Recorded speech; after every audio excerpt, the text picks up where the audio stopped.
Ladies and gentlemen, during this talk that I'm going to give you, I'm going to explain to you the history of this phenomenon, who the secret government really is, and I will name them by name, beginning group, the study group. I will tell you who they are today.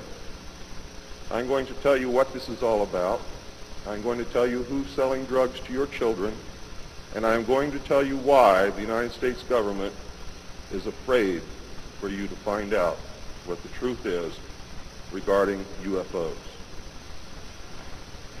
There were many more saucer crashes and down craft than what you have realized. There were many more alien bodies recovered, and there were more live aliens recovered than what you are aware of. But that's not important. The important thing is that they occurred, not how many and not where. The important thing is that they occurred. And there are two crashes that are so important that the government will go to any lengths to prevent you from finding out. And those are two crashes which occurred near the city of Aztec, New Mexico. Why? Because both of those crashed craft contained human body parts. And they are deathly afraid of a national panic. The whole nasty business was contained within the shroud of secrecy. Blue teams were put together to recover the crashed discs and dead or alive aliens.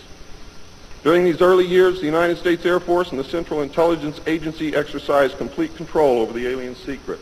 The Air Force was later to be dropped because it was a young service and had no political power and could not overcome the power of the Army and the Navy. In fact, the CIA was formed by presidential executive order, first as a Central Intelligence Group for the express purpose of dealing with the alien presence.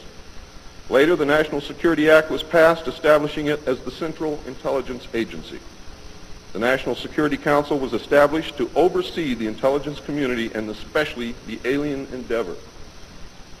In fact, you can say that the National Security Council was the forerunner of MJ-12, and there was another group between MJ-12 and the National Security Council, which is to come later. On December 9, 1947, Truman approved issuance of NSC-4, entitled Coordination of Foreign Intelligence Information Measures, at the urging of Secretaries Marshall, Forrestal, Patterson, and the Director of the State Department's Policy Planning Staff, Kennan, who, by the way, were all members of the Council on Foreign Relations.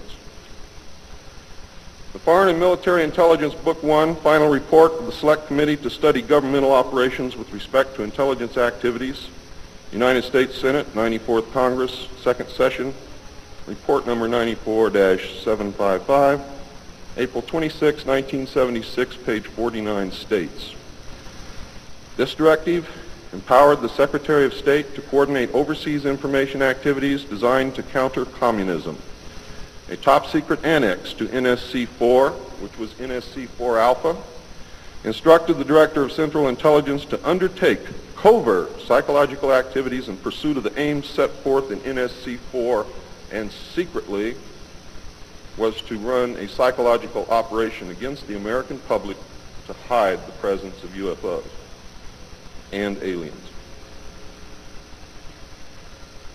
The initial authority given the CIA for covert operations under NSC-4A did not establish formal procedures for either coordinating or approving these operations.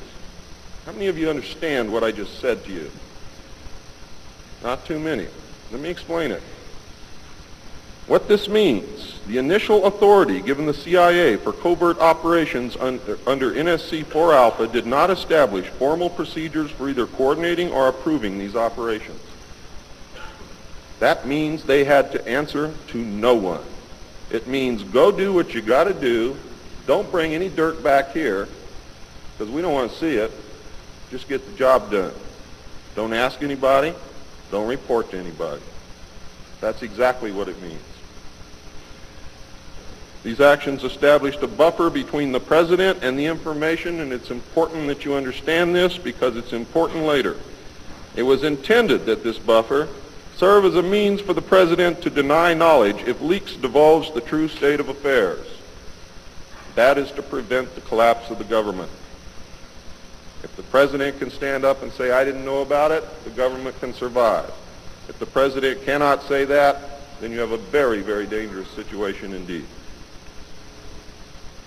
The buffer was used in later years for the purpose of effectively isolating succeeding presidents from any knowledge of the alien presence other than what the secret government and the intelligence community wanted them to know.